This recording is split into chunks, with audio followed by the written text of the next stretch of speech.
Hello friends, today we are starting with a new series, and this series is difficult and problematic.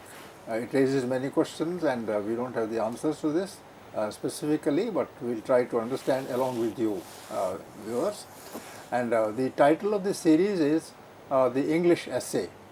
And when you say that, then it also implies, that there are essays in other languages, but they don't mean the same thing as they do in English. So whatever the case, let's go into a bit of history of the English essay. We have for this discussion Professor Richa Bajaj, who teaches English in Hindu College, Delhi University, and she'll be the expert of the discussion. She'll intervene and she'll interpret, and I'll just play second fiddle, so to say. But I would like to ask Professor Bajaj one question right in the beginning. You see, generally we talk about history when we talk about genres, and there is a genre called the English essay. So when it might have emerged, what shape it took, what it was in the beginning, how it evolved, so that it finally reaches the 20th and 21st centuries. These are the questions that should haunt us, that should keep us going in the right direction. So far as I am concerned, I am just trying to get confirmation from Professor Bajaj regarding the English essay. So I say that the essay per se in the dictionary means an effort. Essay, you essayed something, so you did something. So essay is an effort. Effort at what? Now this is the question, and I believe that the kind of English essay that we have in the language, this essay was there even in drama. When a character in a drama spoke for, let's say, 2 minutes continuously, then he or she was giving an opinion, and that opinion in a succinct form was the germ, or was the seed form of the essay, so far as I am concerned. And that takes us back to the early 17th century and the late 16th century, where some people started writing essays of this kind. The essay would be just a page long, and I straight away say that English prose itself is not very old; it's very young. English prose occurs in the 16th century later, and people just don't know how to start a sentence, how to carry on with the sentence, what meaning to give a particular word there, and where the pauses occur, where the emphasis comes. All these things were new to the English language at that point of time. And then in a way, and this is the last point I make, that the essay was an effort by the common person who didn't understand how things stood at a particular time. So one started fumbling for expressing oneself in such a way that finally one made a point in that particular length of time and length of the prose. So I think I have presented my confusion to Professor Bajaj, and it's for her to take it or leave it. So let's see what she does to it. Yeah, no, I agree largely with what you've said about the essay, barring the last point where you say the essay is for the common man. I think I sort of disagree there, and I don't think that the essay was meant for the common person. It was elitist. It was meant for a few learned people who were trying to, in fact, who are trying to disseminate ideas through it. So there is a kind of a pedestalized place that the essayist has. So I would not really agree with the last point, but barring that, I think I largely agree that the English essay gave a sense of identity to the country. And I would also like to add one more thing, that the English essay particularly shaped the language that we call English. So in a way, how to articulate ideas, how also to the craft of writing and the use of words. I think those are the things that in a way became more polished during this period that we are looking at of the English essay. Now, when you said that the essay in many ways is just about essaying and expressing, I think the essay has been all along been there, even in Greek times, and think about, and at that time it was more in the sense of the rhetoric. For instance, when Aristotle wrote about the rhetoric, or when you have Plato writing. So I think the essay has always been in place. Seneca, all these people have used the essay form more in the form of rhetoric, wherein you are looking at the art of persuasion. So there is this essay was in the beginning all about how to learn to persuade people and convince them about your whatever set of beliefs or values that you wanted to convey through the essay. So I think it has been there all along during the Greek and the Roman times, and it has became those manuscripts when they were found, in fact, became the prototype or model that was followed during the Enlightenment period. Regarding the art of essay. So, and the essay has also been there, so the point that we are looking at today, we are looking at the 17th, 18th century, right? So, we are looking at particularly the turn of the century when the essay flourishes. You see, the 18th century is called the age of enlightenment, but it is also called the age of the essay, because it is here that the essay actually is used in, I think, in multiple ways, but each time you visit the essay, you find a kind of variation in it. So the essay was explored deeply, and I would say there's a deep engagement with the essay form and the genre in the 18th century. Before that, the essays were written. I mean, think of Erasmus, for instance, right? When he talks about folly and other things, think of Francis Bacon, right? Think of Montaigne in France. So, all these writers have used the essay form to convey a set of ideas. Now, in this series that we are beginning today, the English essay, we'll be looking at the very specific 18th century genre where essays became the kind of the prototype in sense and could define literature entirely. This was the age of the essay. Everything that was being written, including poetry, was taking the essay form and was using the essay form. So I think that we'd be focusing on this, but for purpose of joining the threads, or you could say a history, we would want to connect it with essays written previously. For instance, include Francis Bacon and others who have in a way given the essay a particular form, which is then carried forward. Even Montaigne, for that matter, the essay form, the prose form that they used, and how it changed in the 18th century periodical essay genre that we are looking at. So that's the kind of enterprise. So, you see, you find that when Francis Bacon, for instance, wrote, then he wrote not to entertain. The idea was to convey an idea, and it was a serious job of the essayist to convey those ideas, and it was close to then in that sense, even though Bacon preferred simplicity over any classical erudition, etc. He wasn't looking at it in the form of rhetoric in many ways, but even the subject was a serious subject, and the subject of concern was analyzed threadbare, and there was a lot of these maxims used, a lot of these aphoristic statements made, which in a way became nuggets, so to speak, of that could define the essay, and that became a very one type of essay which was serious in its engagement. But when we look at the 18th century essay, or what we call the English essay, or what we call the periodical essay, you will find that they are in a way diverging from that model. They are diverging, one from the classical model of the Greeks and the Romans. They are also diverging from the serious model that was available, that had been available in England before them, and they are moving towards a more personal reflection of social issues.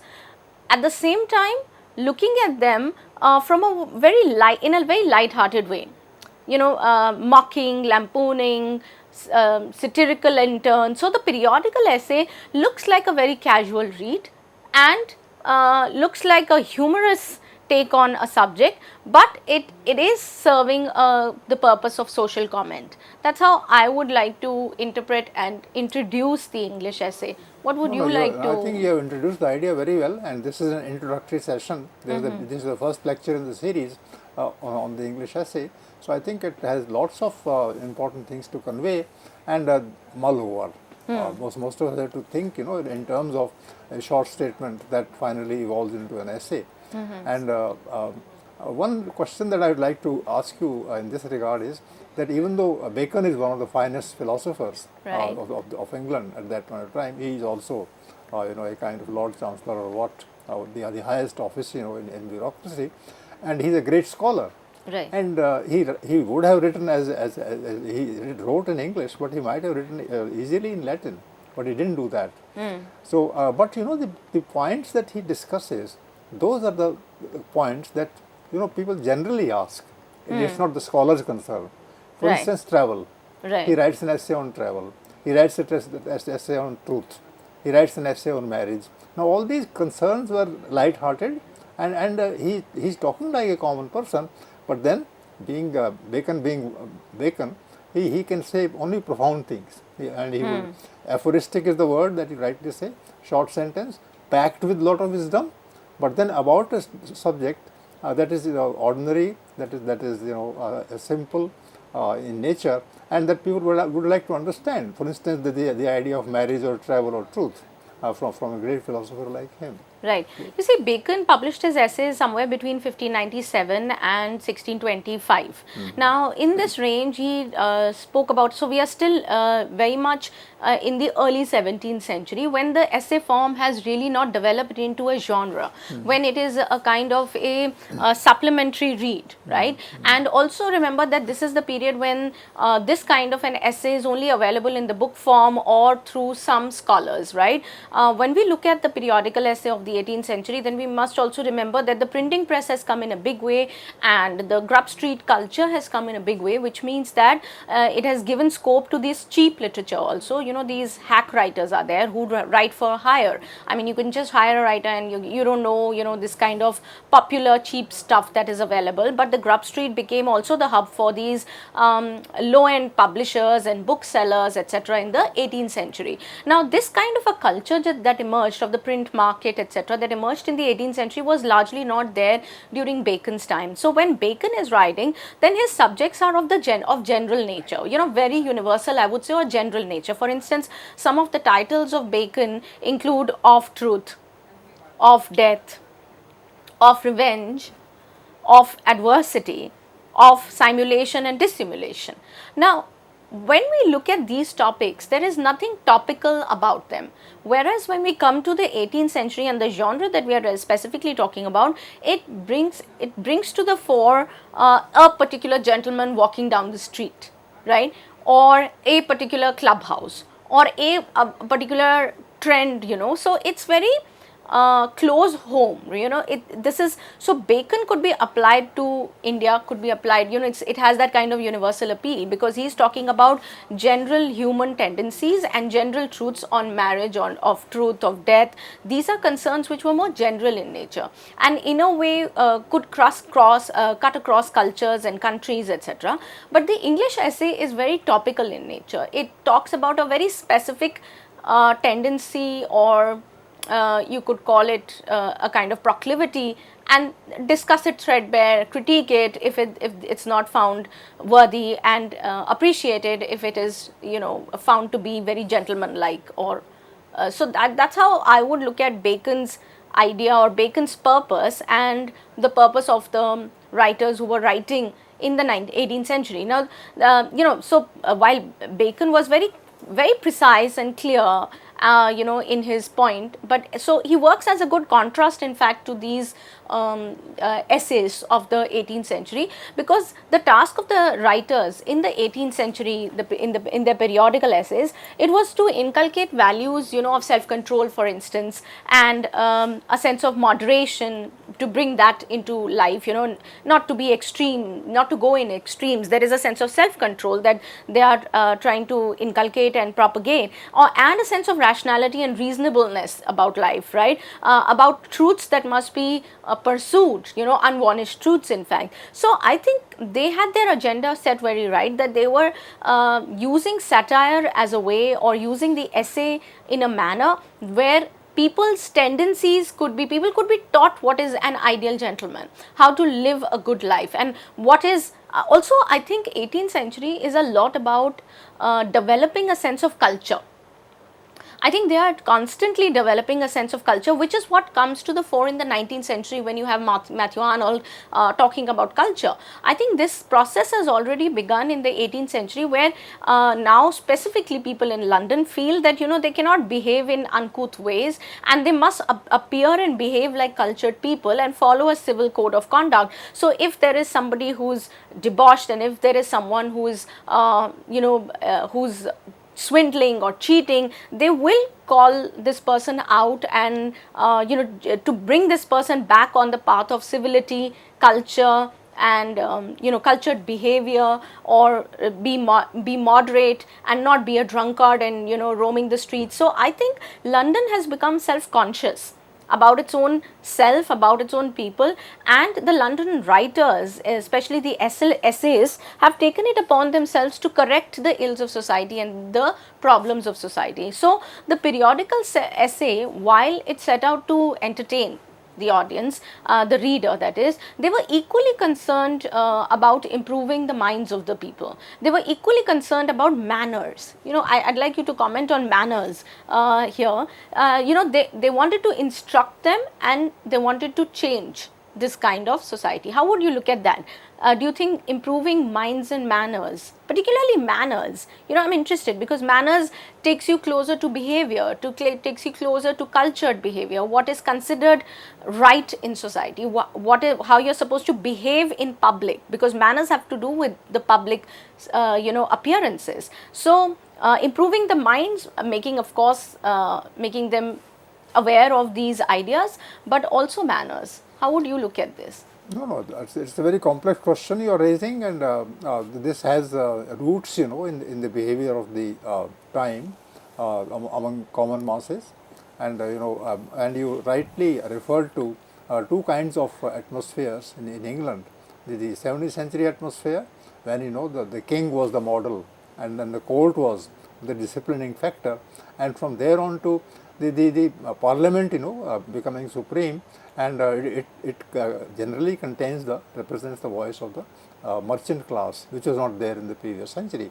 So the merchants, by definition, are people who buy and sell, right, and who come from small towns, and who come from villages, and they are making money, right, and they are unashamed about it.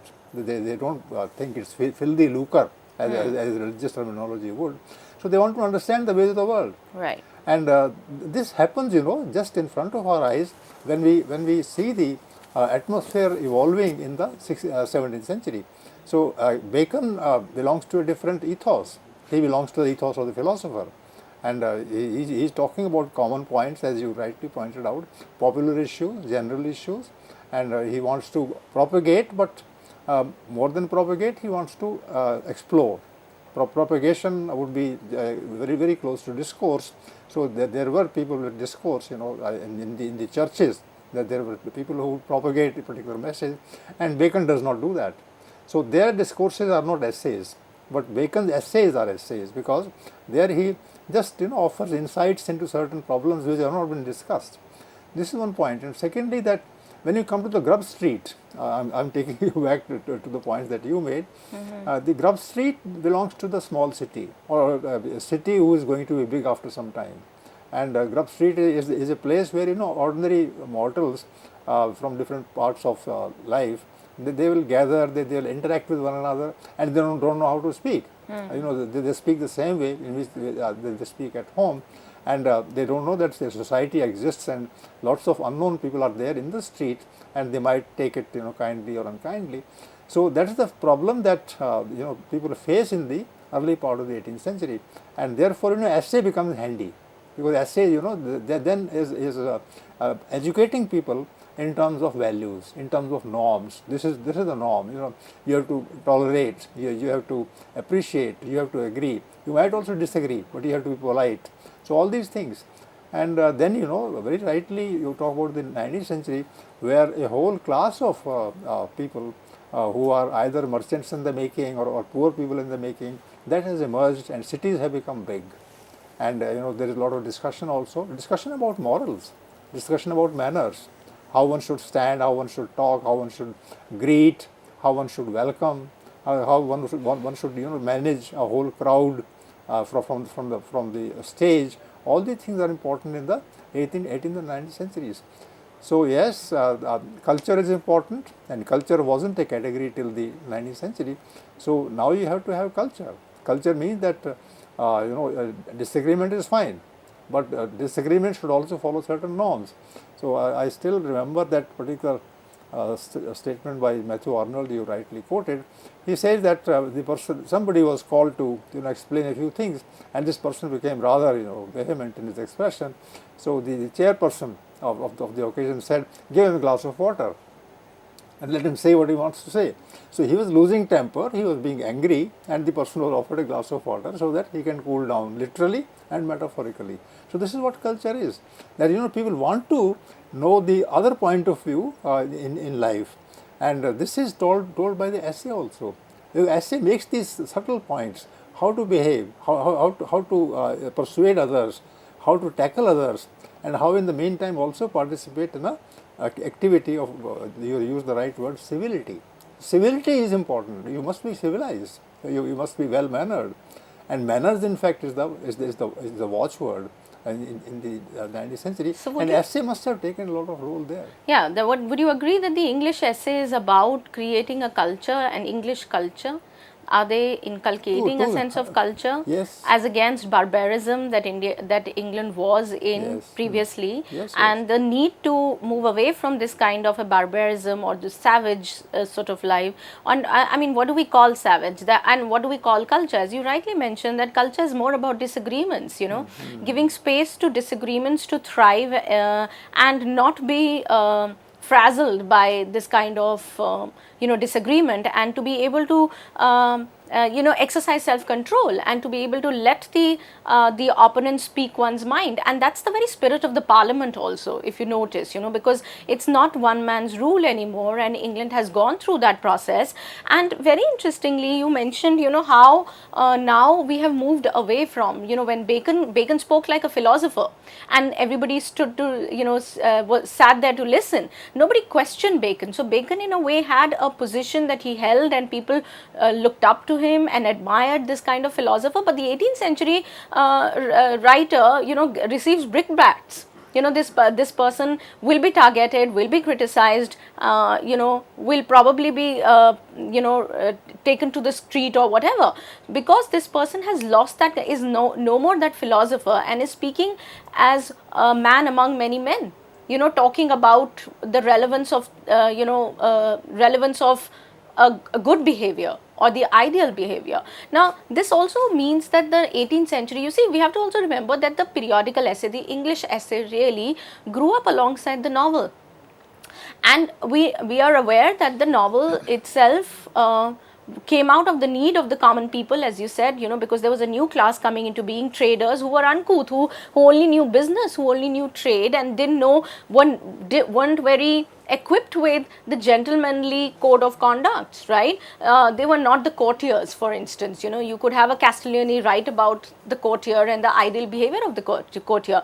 But really speaking, by the 18th century, the merchant traders who are bringing in money to England, who are really steering the economy, these people are unaware and probably don't even have the time to, inculcate those values. So they are looking at these short sort of essays maybe, where they know exactly how to move in society, how to behave like a gentleman when they are not. And we know, the kind of distinctions that England has always made between the nobility and the newer rich, or the new class coming up of merchants and traders who are soon going to become industrialists in the 19th century. And these are the people probably who are in need of this kind of a code of conduct. These are the people who need a kind of refinement of manners and of their minds as well, what to read and what's going on, whether politics can be understood from a different point of view, political analyses, and general way of life. So I think the 18th century, just as the novel took up the concerns of the ordinary people and took up the concerns of somebody who is born in an ordinary situation but becomes a refined person by the end, so the essay is also assisting, much like the novel, this kind of a general civilized intellectual culture of the time. I would like to just